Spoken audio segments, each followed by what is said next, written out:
Hello everyone, welcome to our YouTube channel Educated Cherry. नमस्ते साथियों, स्वागत करते हैं आपका हमारे YouTube चैनल एजुकेटेड जेरी। तो आज जो हम अपना टॉपिक लेंगे वो टॉपिक होगा हमारा यूनिवर्स, ब्रह्मांड। तो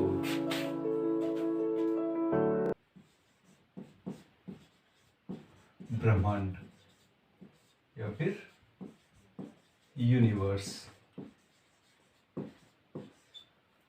एक्चुअली यूनिवर्स को जानने से पहले मैं आपको कुछ शब्दावली जो है वो मैं आपको बताना चाहूँगा, जिसका मतलब हमें पता होना चाहिए और साथ ही हमें ये जो उनका अर्थ क्या होता है, वो होती क्या है एक्चुअल में, ये सारी चीज़ें हमें समझनी चाहिए।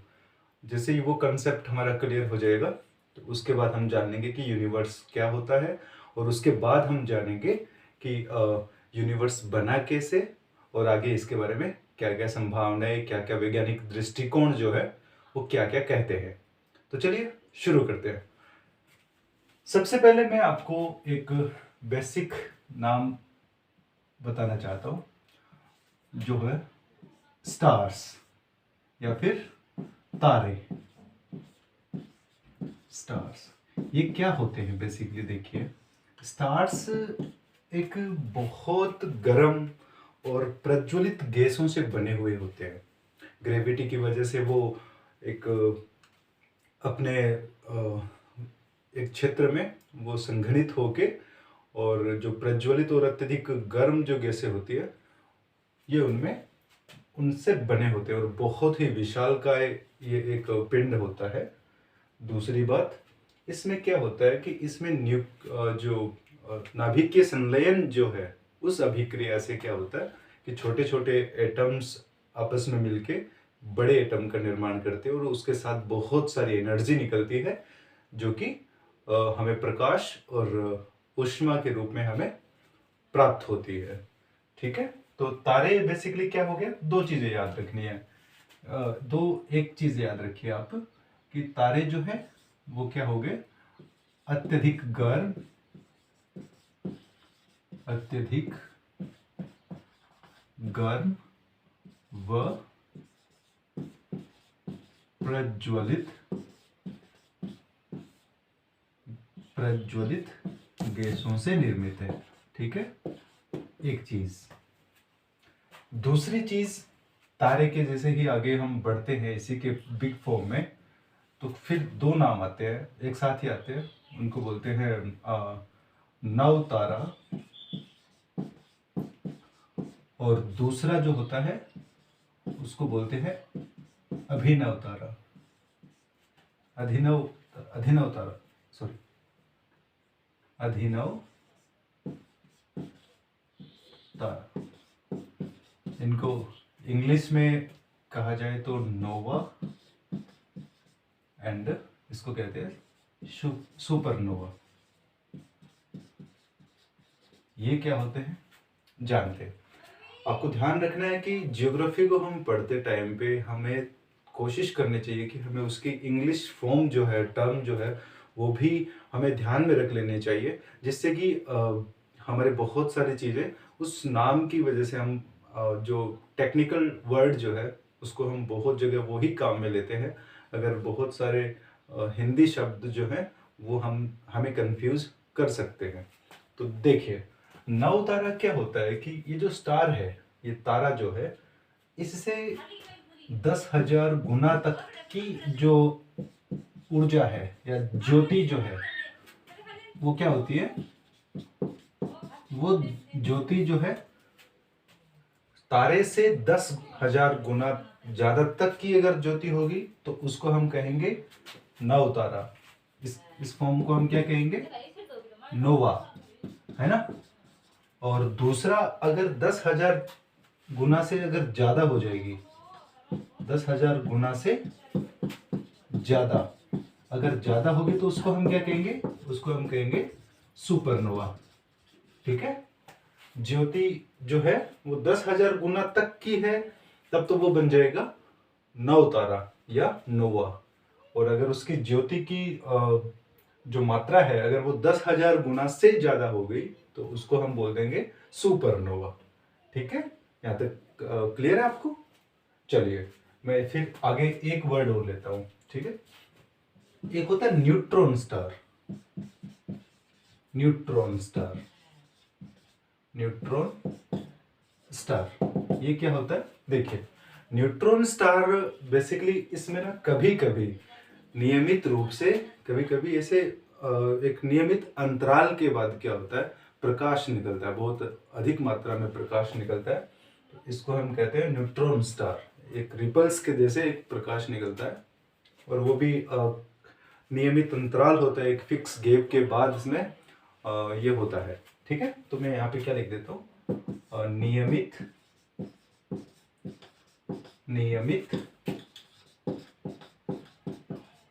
अंतराल पर प्रकाश निकलता है। ठीक है, समझना है बस इन सब चीजों को। कई बार एग्जामिनेशंस में क्वेश्चन कैसे आ जाते हैं कि हमें ये इनमें से इंग्लिश फॉर्म के नाम दे देते हैं और फिर हमसे पूछा जाता है कि इनमें से यूनिवर्स में कौन सा सम्मिलित नहीं है, या फिर यूनिवर्स में कौन सा एक स्टार है, या फिर कौन सा क्या है। इस टाइप के क्वेश्चंस आपको देखने को मिलेंगे। स्पेशली जो अभी जैसे सेकेंड ग्रेड के एग्जामिनेशन है या फिर आरएएस के एग्जामिनेशन हो गया, यूपीएससी भी बहुत बार ऐसे क्वेश्चंस को रिलेट करती है, लेकिन वो यूपीएससी के जो लेवल है क्वेश्चंस के वो थोड़े से और डीप लेवल पे हैं। तो आगे चल के हम उसी को आधार मानते हुए हम सारा कॉन्सेप्ट इस तरीके से समझेंगे कि हमारा टॉपिक हमें लॉन्ग टर्म तक याद रहे। यही हमारा उद्देश्य है। तो न्यूट्रॉन स्टार हो गया अपना। देखिए तारे, इनके पास अपने अत्यधिक गर्म और प्रज्वलित गैसों से मिलके बनते हैं। नव तारा और अभिनव तारा, ये क्या होता है कि जो 10,000 गुना तक की, तारे से 10,000 गुना तक की अगर ज्योति ज्यादा है तो उसको नोवा कह देंगे, और उससे 10,000 गुना से ज्यादा अगर हो जाएगी तो उसको हम सुपरनोवा कह देते हैं।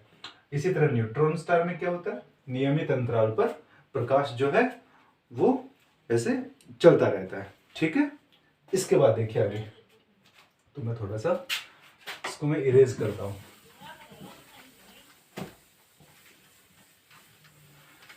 खैर अभी देखिए अगला जो है स्टार ही है, वैसे तो एक स्टार का एग्जाम्पल है, लेकिन हम जान लेते हैं क्योंकि ये भी थोड़ा सा इंपॉर्टेंट है। एक नाम चलता है प्रोक्सिमा सेंचुरी। Proxima Centauri. आप ध्यान रखिएगा कि मेरी इंग्लिश की जो हैंड राइटिंग है वो थोड़ा सा हैंड राइटिंग इंग्लिश हिंदी दोनों की ऐसे बकवास सी है, तो आप समझने की कोशिश कर लीजिएगा। ये है प्रोक्सिमा सेंचुरी। ये इसकी 2-3 चीजें मैं आपको बताता हूँ। कहीं कहीं प्रोक्सिमा भी कहते हैं, कहीं कहीं प्रोक्सिमा भी कहते हैं, तो आप ध्यान रखना है। ठीक है, प्रोक्सिमा सेंचुरी। तो इसमें क्या होता है, देखिए प्रोक्सिमा सेंचुरी, सबसे पहली बात तो ये हमारे पृथ्वी का जो सूर्य जो है, सूर्य भी हमारा एक तारा है, हमारे सौर मंडल का एक महत्वपूर्ण एक पिंड जो कि तारा है। और ध्यान रखना है कि उसके बाद, सूर्य के बाद जो नजदीक का तारा है वो यही है, प्रोक्सिमा सेंचुरी। आप ध्यान रखेंगे, ठीक है ना। तो पृथ्वी के करीब या नजदीक का तारा, नजदीक का तारा। अब ध्यान रखना है, पृथ्वी के नजदीक का मतलब अगर एग्जामिनेशन में क्वेश्चन आ जाए कि पृथ्वी के नजदीक का तारा कौन सा है, अगर उसमें सूर्य ऑप्शन है तो हम डेफिनेटली सूर्य ही करके आएंगे।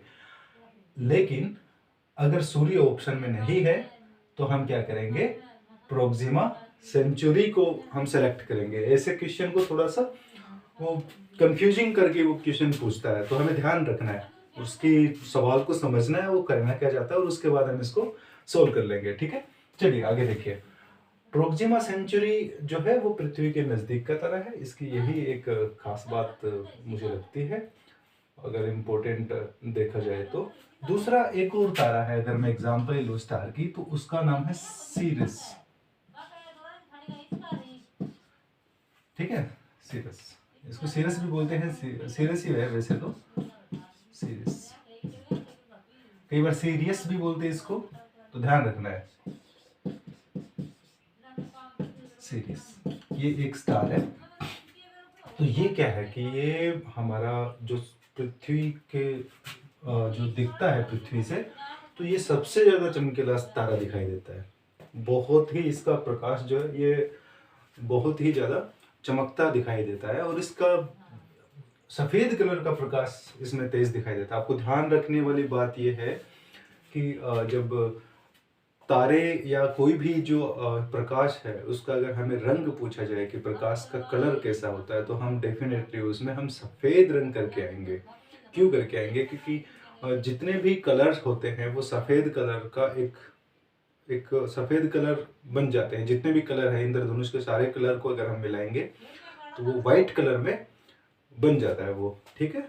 इस वजह से सीरीज जो है वो बहुत ज़्यादा चमकीला दिखाई देता है। तो पृथ्वी से ये दूसरा सबसे नज़दीक तारा है, ध्यान रखना है। पहला हो गया प्रोक्सिमा सेंचुरी, दूसरा हो गया अपना ये सीरियस। अगर अकॉर्डिंग टू अर्थ हम देखें तो हमें ध्यान रखना है, पहले सन हो गया, सन के बाद प्रोक्सिमा सेंचुरी और उसके बाद सीरीज, ठीक है। तो सर्वाधिक चमकीला लिख देता हूं मैं, सर्वाधिक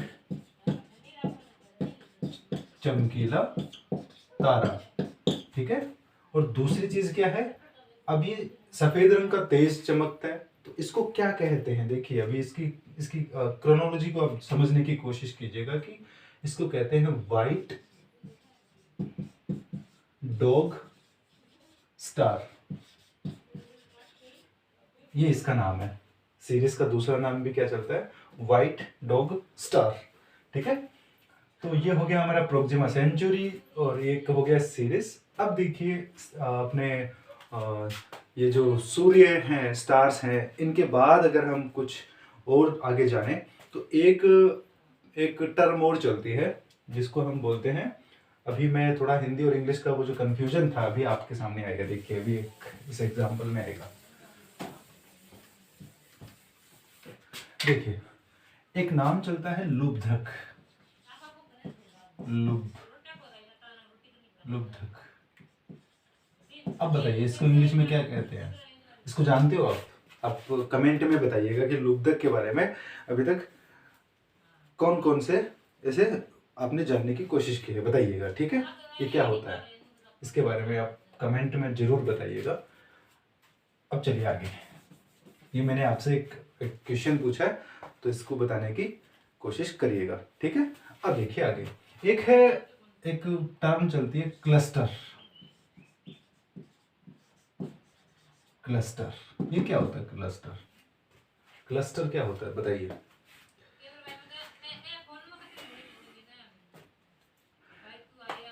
क्लस्टर जो है बेसिकली, क्लस्टर होता है ये जो गर्म गैसें है ना, गर्म गैसें हो गए, गैसों का समूह, गैसों का समूह है होता है।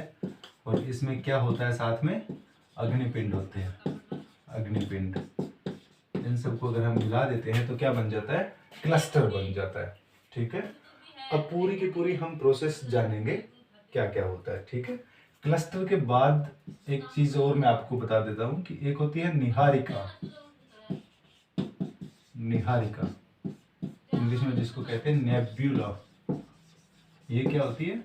यह तरी गर्म गैसों का एक समूह होती है जिसमें बहुत सारे स्टार्स, धूल, कण ये सब होते हैं, उसको कहते हैं नेब्यूला या निहारिका। और इसके बाद क्लस्टर हो गया। अब इन क्लस्टर अभी तक जितने भी मैंने चीज बताई उन सबसे मिलके बनती है आकाशगंगा।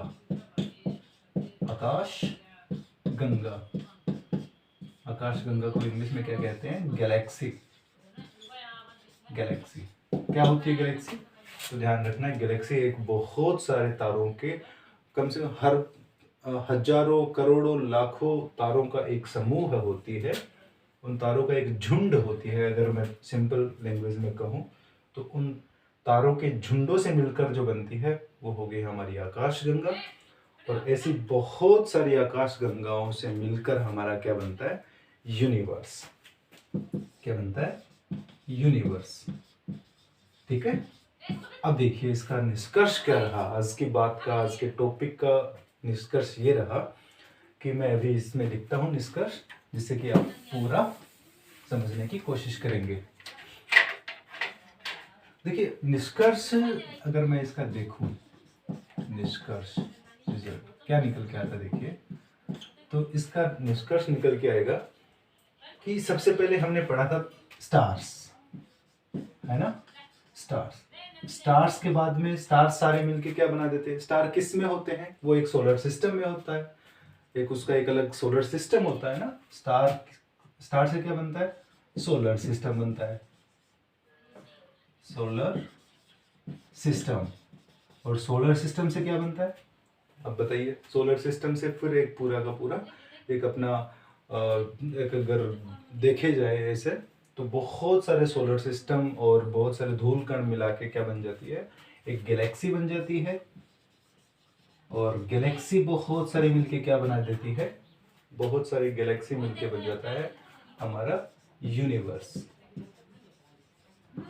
ठीक है, तो स्टार्स, स्टार्स के बाद सोलर सिस्टम, सोलर सिस्टम से गैलेक्सी, गैलेक्सी से यूनिवर्स। ये क्रम हम बढ़ते हुए क्रम में अगर हम देखें तो इस तरह से हमारा यूनिवर्स बन जाता है। यूनिवर्स की अभी तक की जो सीमाएं हैं वो अनंत है। ठीक है, इसको हम माप ही नहीं सकते। और दूसरी यूनिवर्स जो है वो अपना अनंत हो ही गया। और इसमें चलो कुछ 2-3 टर्म्स और आती है इसी टॉपिक से रिलेटेड, तो हम उन टर्म्स को भी देख लेते हैं। देखिए एक टर्म आती है बार बार आएगी, आगे भी आएगी आपके, तो क्वेश्चन भी आता है उससे। एक टर्म होती है लाइट ईयर, लाइट ईयर या प्रकाश वर्ष। ये क्या होता है देखिए, ये एसएससी का फेवरेट क्वेश्चन रहा है ये लाइट ईयर। वो सिंपली ये पूछती है कि लाइट ईयर किसका मात्रक है। तो ध्यान रखना लाइट ईयर जो है वो दूरी का मात्रक है। इसे क्या मापते हैं, इसे दूरी मापते हैं। ठीक है, लाइट ईयर किसका मात्रक हो गया, दूरी का मात्रक। फिर देखिए आगे क्या होती है लाइट ईयर। तो देखिए जो प्रकाश है, लाइट है, वो अगर एक साल में जितनी दूरी तय करें, ये मान लीजिए कोई किरण पुंज है या फिर एक लाइट की एक रे है, ये मान लीजिए किरण है जो कि ट्रेवल कर रही है। इस लाइट की ट्रेवल को अगर एक साल में जितनी दूरी तय करेगी, इन्हें 1 ईयर जितनी दूरी तय करेगी, उस दूरी को हम क्या कहेंगे, उस दूरी को नाम देते हैं प्रकाश वर्ष। ठीक है, आया समझ में कि जो प्रकाश है वो एक वर्ष में जितनी दूरी तय करता है उस दूरी को हम कहते हैं प्रकाश वर्ष। दूसरी बात, अभी ये प्रकाश की स्पीड ऑफ लाइट अगर हम देखें, स्पीड ऑफ लाइट कई बार इससे भी क्वेश्चन बन जाता है। तो ये लगभग कितनी है, ये लगभग जो है वो हो गई अपनी 3 लाख किलोमीटर पर सेकेंड। ये सूर्य जो प्रकाश है उसकी स्पीड है, उसकी गति है। तो ध्यान रखना है कि पूरे ब्रह्मांड में सबसे तेज अगर किसी ऑब्जेक्ट या किसी भी चीज़ की गति है तो वो प्रकाश की गति है। इस प्रकाश की गति से अगर हम देखे जाएं तो चांद पे अगर हम पहुंचे तो चांद पे हमें पहुंचने में कितना टाइम लगेगा, अगर इस स्पीड से चले तो 1.25 सेकेंड। और अगर सूरज पे हमें जाना हो तो कितना टाइम लग जाएगा, 8 मिनट और 20 सेकेंड्स। कहीं कहीं 20 सेकेंड्स को कहीं कहीं 18, 19, 20, 21, 22 यहाँ तक आपको ये देखने का मिलेगा। तो ध्यान रखना लगभग जो है 8 मिनट 20 सेकेंड का समय लगता है। इसके बाद अगर हम पहले प्रोक्सिमा सेंचुरी की बात कर रहे थे, तो प्रोक्सिमा सेंचुरी तक पहुंचने में कितना टाइम लगेगा, तो वहाँ पे पहुंचने में लग जाएगा 4 साल। और पृथ्वी के सबसे दूर का जो एक तारा है हमारे गैलेक्सी में, तो उसका नाम है ये हो गया अपना, क्या तो नाम था, सॉरी, डेल्टा, हाँ डेल्टा पेडानिस, डेल्टा पेडानिस। ठीक है, यहाँ तक पहुंचने में कितना टाइम लग जाएगा, 22 साल। ये कौन सी दूरी से, किस स्पीड से, इस स्पीड से अगर हम ट्रेवल करेंगे तो इनमें इतना इतना समय लग जाएगा, तो ध्यान रखिएगा। Thanks for watching.